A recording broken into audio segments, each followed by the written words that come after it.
اللهم صل وسلم وبارك على سيدنا محمد. ازيكم يا حبايبي، عاملين ايه؟ النهارده بقى باذن الله كده هنعمل الطحينه. دي ب20 جنيه سمسم، تقريبا ربع كيلو، والله انا ما اعرف. انا بعت قلت لها ب20 جنيه سمسم محمص. المهم يعني هنقول له عايزين سمسم محمص، وهننزل عليه بكام معلقه دقيق اهو.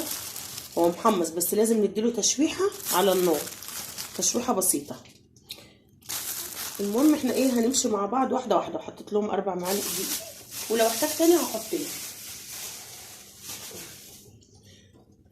على النار هاديه شويه، ونفضل ايه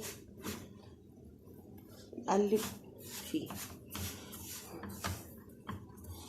يا ريت ما تنسونوش بالاشتراك ومفعل الجرس وندوس على كلمه الكل عشان يوصل لكم كل جديد. ويا ريت اللي ما عملش الاشتراك يعمل اشتراك، واللي ما بيحطش اللايك بعد اذنكم حطوا اللايك. بصوا هنمشيها مع بعض واحده واحده.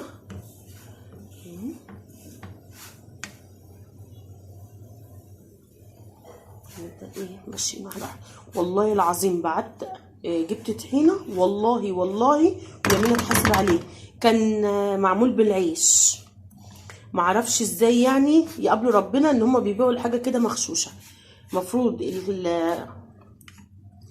الطحينه اللي بتتعمل بالعيش ده اللي بيعملوه في الافراح، مثلا عاملين اكلات مشويه اللي هي المحلات الحاتي، اللي هو اليوم بيومه. لا احنا بقى بنشتري دلوقتي بيعملوا لنا الطحينه والله من العيش. فانا مش عارفه ازاي، فعشان كده انا قلت ايه، لا انا هعملها في البيت وخلاص. انا كنت بعملها الاول وبعد كده بقيت اكسل، بس بدل وصلت لكده لا يبقى لازم اعملها في البيت وابقى ضامنه الحاجه اللي انا بستخدمها لعيالي.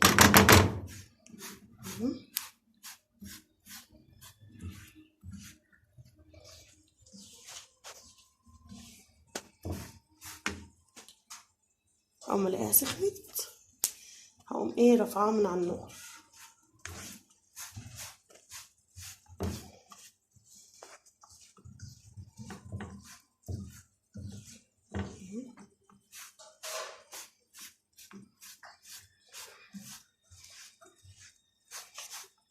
بس كده تهدى سنه، وبعد كده نشوف هنعمل ايه. دلوقتي بقى كده هحط فين في الكبه.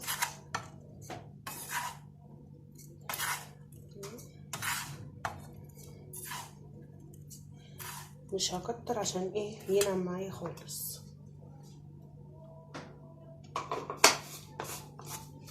بس هضربه في الكبه عشان بس ايه الصوت، وهوريكم.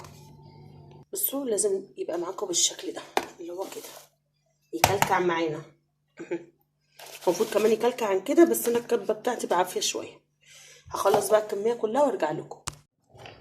اهو وصلنا للمرحله دي.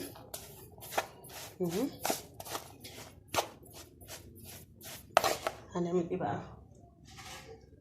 شفشق الخلاط هننزل بيه كله.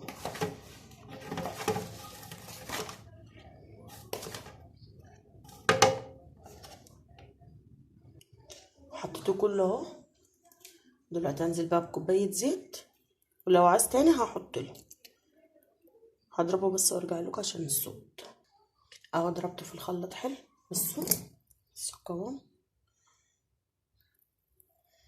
ما شاء الله، واسمها حاجه مضمونه في البيت.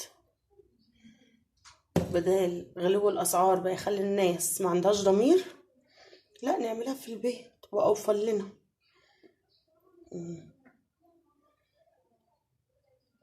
الطحينه على فكره بقت غاليه قوي.